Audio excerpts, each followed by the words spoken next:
I think I finally found my subject matter. I think I've been an old person most of my life.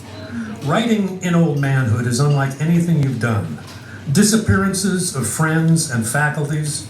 No one wants to hear such sad news. Outside, the April rain shouldn't be mentioned either.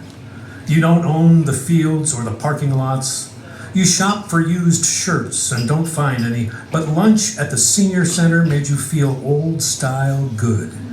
You're on the lookout for the glittery bits, tiny pinpricks that poke through this thick black cloth. It's a big lesson, and you want it to go on, up to the last breath with mind intact and enough reaction time to catch it before it is lost out the window. Things are passing for the last time. A tree may fall in the path, or everyone might be too busy shopping to remember the important stuff. It's up to you with your long memory to catch these fleeting flashes and get them down on this fine machine before the ribbon runs dry, or the flies eat your homework, or the worms take your hands. So a lot of what this is about my hands going bad, stopping playing the guitar, and other depressing topics. But another thing is a loss of ego. I was talking to my friend Finn here a couple minutes ago about how when you get older, you get more fearless. You find that you have fewer reasons to be afraid of really being honest. And I think that's something that Oldmanhood has taught me. There's a lot to see under the mask of ego. If you live in Oldmanhood, really settle in. You notice pretty quick how thin the mask has gotten. Can't do its job anymore. Like how mud swallows a wheel until the rain stops. How a moth slowly cooks itself crispy. Didn't really know about the mask until I moved here. Just knew I was more uncomfortable at work, like I've never known so much that no one else wants to know. It was a heart made of aluminum foil because it trapped the juices inside the meat. So I was moist, but voiceless.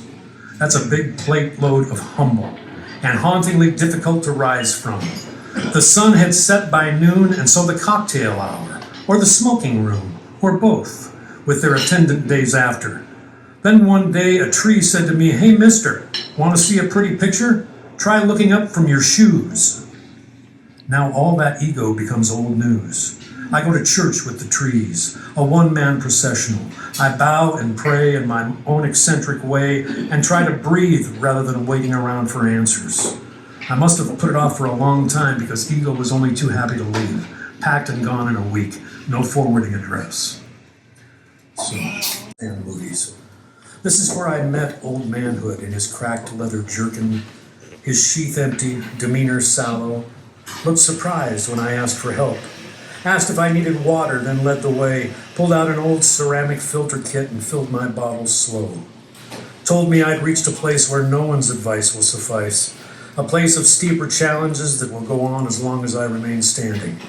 Said I'll lose the use of every limb, my eyes to read or write, and finally forget how to swallow. Then the next world will have me. It's great.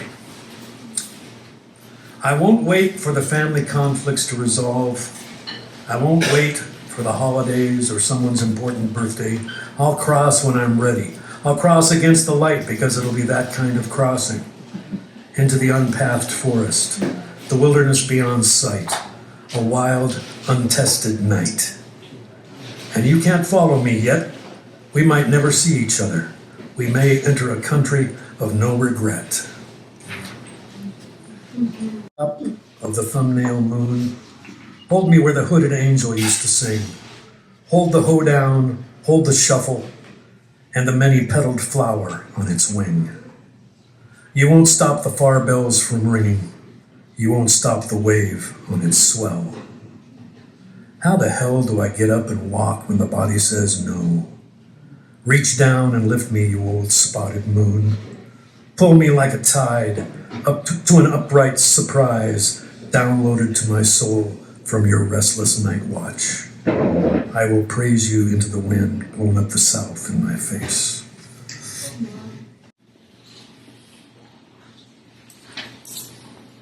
Silly old wizard down at the park. Folks are scared of his big beard and belly laugh. He's a military vet, acid taker and maker, having majored in chemistry for that reason alone.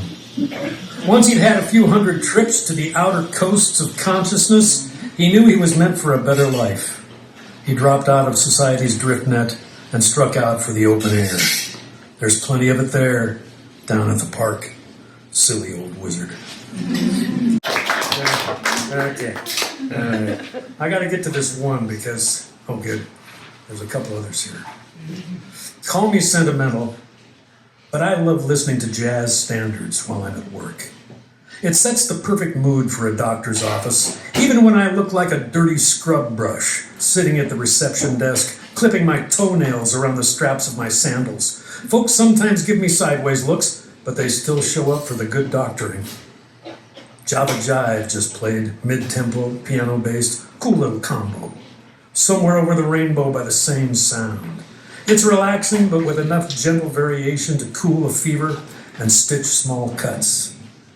There's moon on the river, all the world is bright, and her eyes spark when I sing to her, she with the silver pools of light. See you next time. Take care, bud.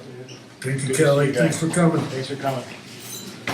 Paperwork. My name is Paperwork. I eat and sleep paperwork. I work and dream paperwork. Sit on the toilet, paperwork. Make and kill time with paperwork. Success demands paperwork. Deals made and lost in the paperwork. Night sweats out paperwork. Morning means a cup after cup of paperwork.